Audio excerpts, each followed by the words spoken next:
natin. Wow, isang tira lang. Grabe oh. Ayos ba mga boss chief? Sana nag-enjoy kayo no, sa enjoyment din natin dito sa Mick Organic Farm. Yan. Ito mga boss chief oh, yan. Kita niyo yan ano? Oh, yan na yung black rice no. Oh, yan na. So nag-iik na siya. So ibibilad na lang yan bago saka siya ipapagiling. Ang harvest natin, mag-harvest pa tayo ng talong doon sa kabila, tsaka bulaklak ng kalabasa din, panghalo natin sa ating ginisang munggo. Ito mga boss chief, ay ito yung dating bahay ng mga sinauna pang panahon dito no. Siguro mga 1930s, hindi natin alam no. Nakatayo na itong bahay na to dito. Kita nyo, nagiba-giba siya kasi ayan, dahil sa lindol. Ito rin, marami ring iba yan. Actually dati masukal talaga rin ito. Hanggang doon yan boss chip no. Hanggang doon no. Yan. Ito nilinis lang nila no. Kasi nga gagawin naming bahay ng tupa.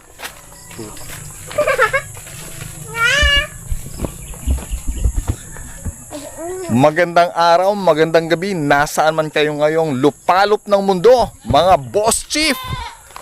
Umulan man o umaraw gaya nito, maglaninya man o El Nino gaya ngayon dito sa Pilipinas, tuloy pa rin ang buhay dito sa Philippines. Yan mga boss chief, narito na tayo ngayon sa ating Mick Organic Farm. At syempre, so sinamahan tayo ng dalawang cute na mga bata kasama ang kanilang pusa, asukarera. Kasama yung kanilang aspin ano, nung dalawang eto, wow. Ayan, narito na tayo sa farm mga boss chief. At syempre tuloy pa rin yung ating pagpa-farm at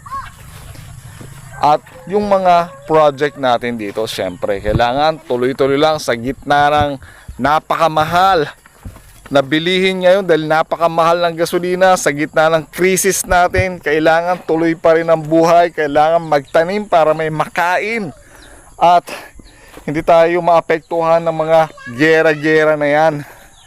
Ayan, eto na po. Ay, mga takiti.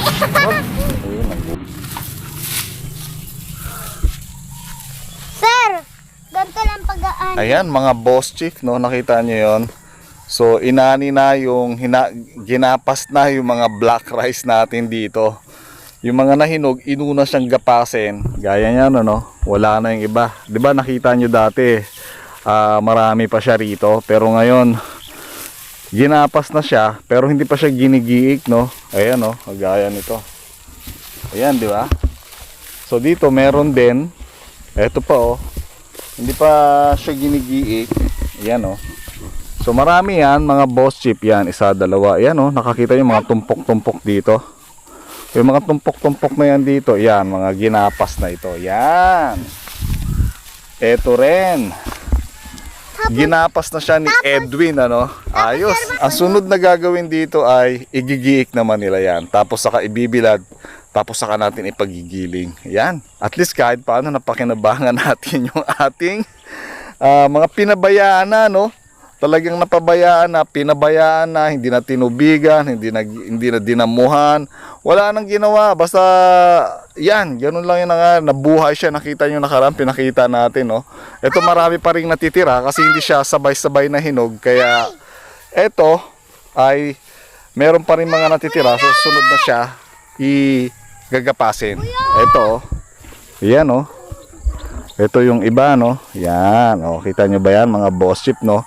Kasi hindi siya pwedeng i-harvest ng sabay-sabay gaya nun no. Meron pa doon. Hindi siya pwedeng i-harvest ng sabay-sabay kasi nga hindi pa hinog yung iba. Kagaya nito, yan. Kasunod na yan ano. Dito ang ganda rin dito oh. Ang dami pa rito no, mga boss chip oh. Kita nyo ba yan no?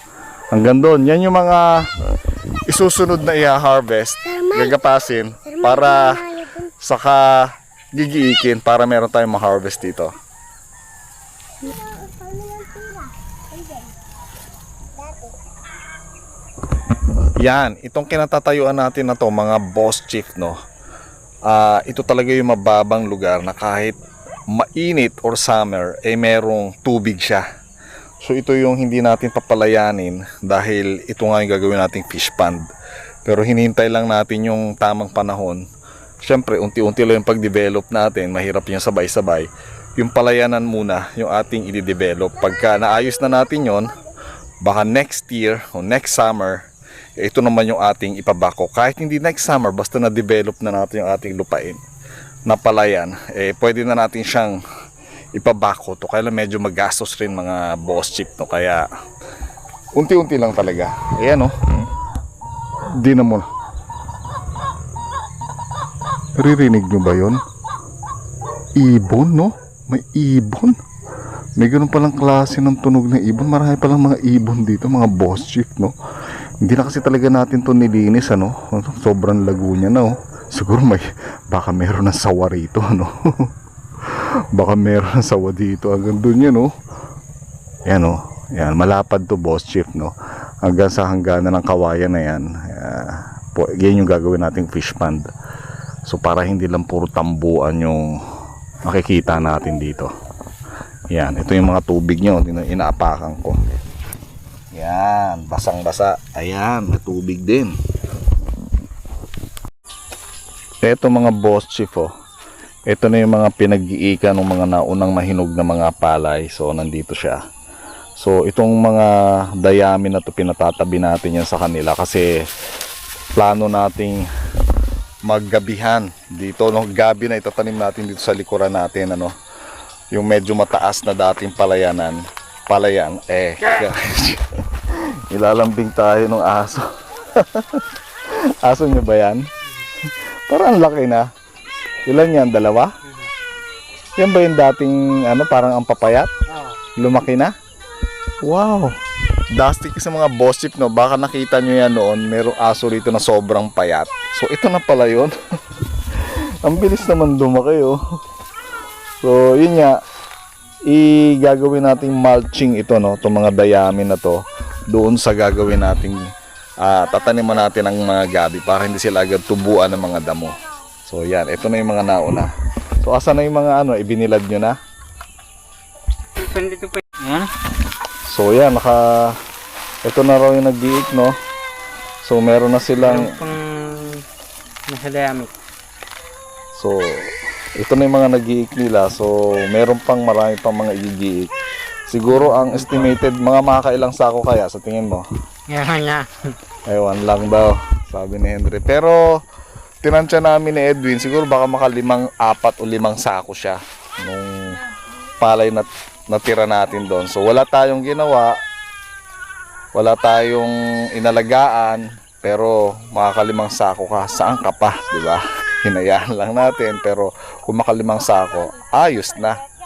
Panalo na, di ba? Ayos. Ito mga boss chip, oh, yan. Kita niyo yan, ano? O, yan na yung black rice, no? O, yan na. So, nag-iik na siya. So, ibibilad na lang yan bago saka siya ipapagiling. Yan, o, kita niyo, no? Ayos. Ayan mga boss chief, good news na naman. Good news dahil meron na naman nangingitlog tayong manok, no? Yung kulay puting manok to, nangingitlog na naman, silipin nga natin. Ito yung kanyang itlogan, no? Tignan natin, kita ba? Ayun, ilan na ba yan? Wow, no? Ayos, tuloy-tuloy ang itlog ng ating mga manok dito. Mapaparami natin sila ng gusto. Sana minsan matikman na natin. Matikman naman natin ang isa sa kanila, no? Pero next time na yan, paramihin muna natin ng paramihin. Siguro lalaki yung ating titikman. Okay? Yan, ito mga boss chief ay ito yung dating bahay ng mga sinauna pang panahon dito, no? Siguro mga 1930s, hindi natin alam, no? Nakatayo na itong bahay na to dito. Medyo malapad-lapad rin yan, pero dahil nga hindi na siya nagagamit at nung lumindol, medyo nagiba-giba, ayan, ganyan na nangyari. Lumindol siya. Silipin natin mga boss chief para makita ninyo. Kaya lang, nangihinayang kasi ako, no. Nangihinayang ako na wala siyang pakinabang. Kasi itong lugar na to, medyo mataas to mga boss chief, no. Hanggang doon niya, no. Kita nyo, nagiba-giba siya kasi, ayan, dahil sa lindol. Ito rin, marami ring giba yan. Actually, dati, masukal talaga rin ito. Hanggang doon yan, boss chief, no. Hanggang doon, no. Yan. Ito, nilinis lang nila, no. Kasi nga, gagawin naming bahay ng tupa. Tupa at kambing. Yan, no. Nilinis lang nila. Itong lugar to medyo mataas, no. Dito gagawa tayo ng pinakabahay talaga ng tupa. Bububungan natin yan. Yan. So, ginawa na nila Henry at nila Edwin. Tapos papapaga natin yan. Kailangan may papag siya kasi ang kambing mga boss chief, kailangan kambing or tupa, kailangan meron silang papag, naka-elevate siya at least 1 meter elevated mula sa lupa para yung pupo niya hindi niya makasama doon sa kanyang kulungan. Yun yung ating gagawin dito. Yan mga boss chief, no. Dito yung pinakahagdan yan, boss chief, no. Ito yung dati nilang terrace, itong kinatatayuan natin. Ito yung dati nilang terrace, itong kinatatayuan natin na to. Yan. Dito aakyat, may hagdan to, no. May mga baitang to, mga boss chief, ha. Ayan, no. May hagdan yan. Pag ganun, aakyat ka rito. Pag akyat, ito na yung terrace. O, dito yung pahingahan, tanggapan ng bisita. Papasok ka rito, ito na yung kwarto. Pinakasala siguro, no. Tapos yun, yung lalagyan natin ng kulungan ng mga tupa, kambing, yun yung kwarto. And siguro ito yung pinakakusina nila, ano. Ay pwedeng CR o labahan. Then ito siguro yung kanilang pinakakusina. Ayan, oh, ito meron pang area dito. Kaya malaki rin 'tong mga boss chief, kaya lang nagbagsakan na talaga yung mga semento niya. Ayan, oh, patibag na siya, oh. Kita nyo ba yan? Kasama to, eh. Yung mga bato-bato na tibag na. Ito pa, oh. Tibag na siya kasi nga dahil sa lindol. Ito rin mga boss chief, kita nyo, no? Yan. Ito siguro yung baka CR, labahan nila, no? Mataas na lugar din ito, no? Kaya safe na safe dito yung ating mga halaman. Ayos. So ito na ilang mga sisiw natin mga boss chief, oh. Malalaki na sila. Nakakatuwa talaga ito tignan, no? Ang daming mga, ang lalaki pa ng mga, no? Ng mga papaya natin. Grabe. So, yan, ito mga pero itong isa na to mga boss chief, no, extension lang to, kami na ang gumawa nito, no. Yan. So, ito yung labas niya mga boss chief, hanggang dito yung gagawin nating kulungan. Yan, hanggang dito. Ito, diretso doon. So, lalagyan natin yan ng bakod para dito natin ipapastol, no, yung mga mga tupa at kambing dito hanggang dun, no. Hindi naman ganun kalakihan, basta meron lang sila mapastulan. So cut and carry yung gagawin natin para hindi masyadong mahirap at hindi na kailangan igala-gala o itali-tali yung ating mga tupa at kambing, kasi nga siyempre mahirap, may mga gulay tayo rito, pagka pagala-gala sila, may mga prutas din tayo, mga bagong tanim, delikado, no, mauubos yung ating mga pananim, kaya babakuran natin sila. Tignan naman natin sa ibang anggulo mga boss chief, no. Ito yung gagawin nating bahay na kulungan, no. Talagang ito yung dating bahay no, kasi unang panahon pa, ano. Kita nyo ba yan? Masukal yan dati, boss chief. Kita nyo may mga baging pa. Nilinis lang yan, no. Pinalinis lang natin yan. Kaya medyo nakita na ngayon yung semento. Dati-rati hindi makita yung semento. At dati-rati, alam nyo ba mga boss chief, no? Takot na takot kami pumasok o pumunta dyan kasi inisip namin may ahas dyan. Pero mabuti na lang, ano, nung dumating sila Edwin. Kasama ka na ba noon, Henry? Nung naglinis dito? Ayun, nandito na pala si Henry noon, ano.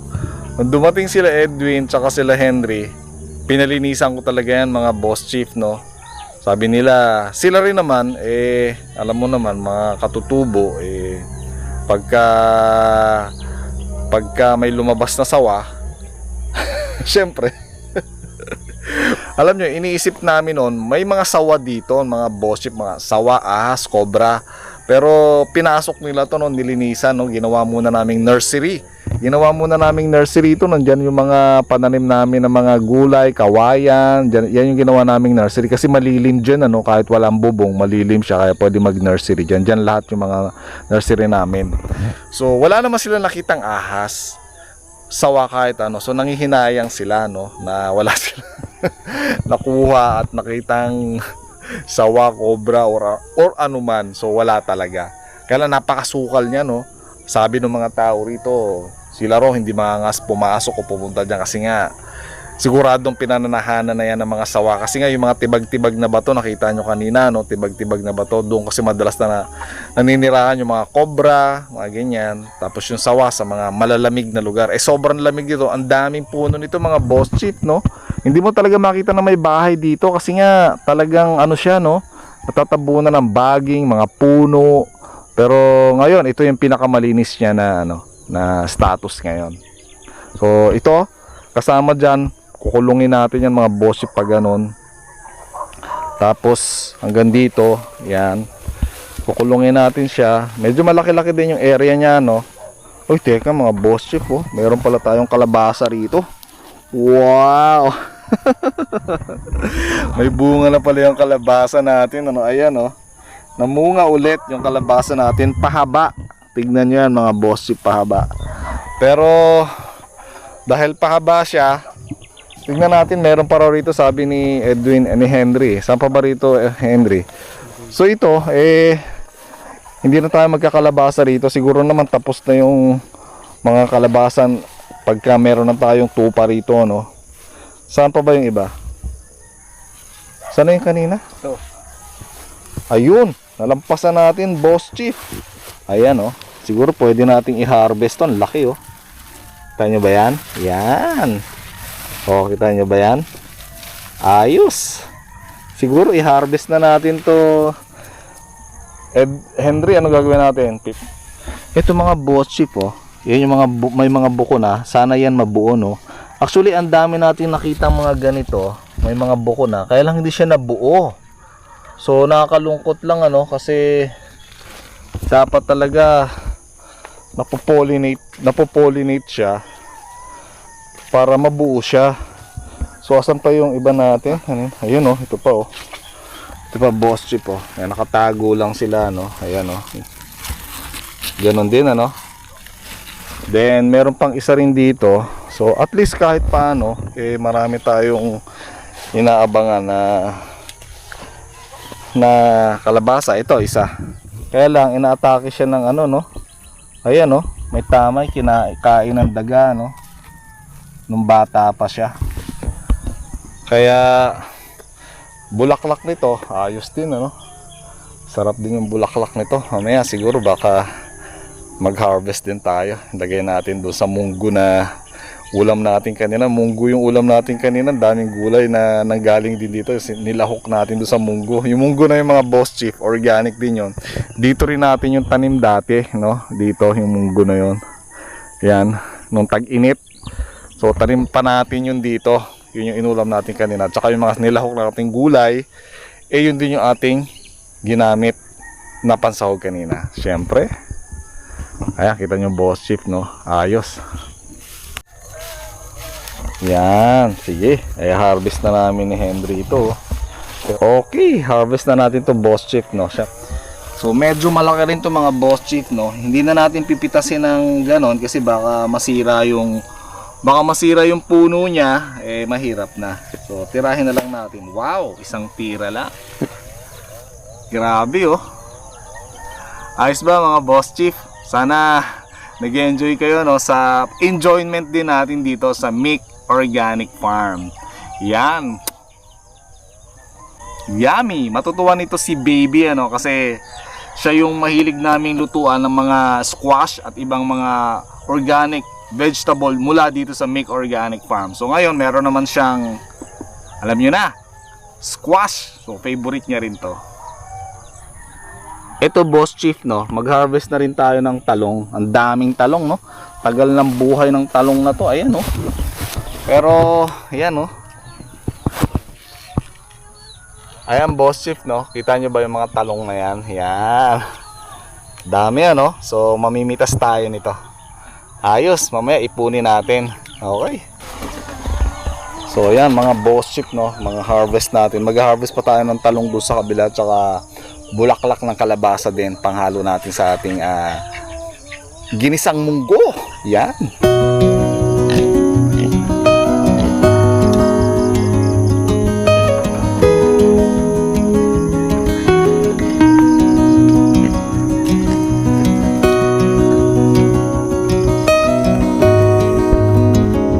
Ayan mga Boss Chief, no, inabot na naman kami ng gabi. Grabe, tuloy pa rin yung aming gawa. Nag-harvest muna tayo ng mga panggulay natin sa bahay natin. And then syempre, nagpadamo tayo nung mga silihan natin para mas mamunga pa yung mga sili natin. Hindi ko na ipakita mga Boss Chief, no. Ngayon ko lang nakita na ito palang dati nating manukan. Yun, mabuti inilawan ni Henry, ano. Yung bahay ng manukan na mataas na nakikita nyo noon. So ito na siya ngayon mga Boss Chief, no. Inalis na natin siya kasi nga idilipat natin yung bahay, itong mga bubong niya doon sa pinakita ko sa inyo kanina. Yun yung gagawin nating bubong ng mga tupa at kambing. Tsaka yung manok, yun doon sa pinakadulo, doon din natin lalagyan ng pinakabahay tsaka pugaran nila gaya niyan, ano. So sayang kasi ito hindi nagmaterialize. Ayaw na nilang bumalik rito ng mga manok sa bahay na to. Kaya doon na sila sa likod ng bahay nila Henry naninirahan, nangingitlog kasi merong paitlogan si Henry doon. Pero malapit rin doon yung gagawin nating bahay ng mga manok. Karugtong din noon, sakop din yun yung likuran nila Henry na yun. Yung pinakita ko sa inyo kanina, yung may mga itlog, mga Boss Chief, di ba? Ito pa yung mga yero. Ito na yung mga yero, no, mga bago pa yung yero Ito na yung mga yero, mga bago pa yung yero. Yan yung ikakabit doon. So ayan, mabuti na lang nakita natin, ano, kasi next week pala pagpunta natin dito hindi na natin makikita ito kasi linis na ito mga Boss Chief. So mataas din ito, no. Ang dami din kahong gamit, yan pa ibang yero. So yan, no. Yan. Ang lapad dito mga Boss Chief, no. Mahirap pala talaga, no. Pagka nag-uumpisa ka pa lang, hindi dapat ganoon. Pero hindi natin alam, iniisip natin magmamaterialize siya. Kinulong natin to ng net, ang lapad, pero ang dami namatay sa mga manok natin. Dito, no, 20 yung manok, no. Ang natira lang mga 6, 7. Pero anyway, experience talaga, ganun talaga. Mag-failed ka and then babangon ulit. Ganun talaga sa negosyo, no. Ganun talaga sa buhay din. Kailangan mag-failed ka and then kailangan ka muling bumangon at pakita na lumalaban sa buhay. Ayos mga Boss Chief. Yan. Eto mga Boss Chief, no. Kumuha muna tayo ng panggulay natin sa bahay. So sili hindi na tayo kumuha, marami pa tayo doon. Tapos ilang ito yung mga hinarvest natin kanina. Talbos ng kalabasa, talong. Ayan, oh, mga hinarvest natin kanina. So ayun lang mga Boss Chief, no. Mukhang may bata yata ron. Tulog na, no. Ayun, no. Okay, hanggang sa muli mga Boss Chief. At yun lang, maraming salamat sa inyo. Sana ay nag-enjoy kayo at may natutunan sa video ito kasama kami ni Henry. So hanggang sa muli, don't forget to subscribe and share this video. Maraming salamat sa inyo.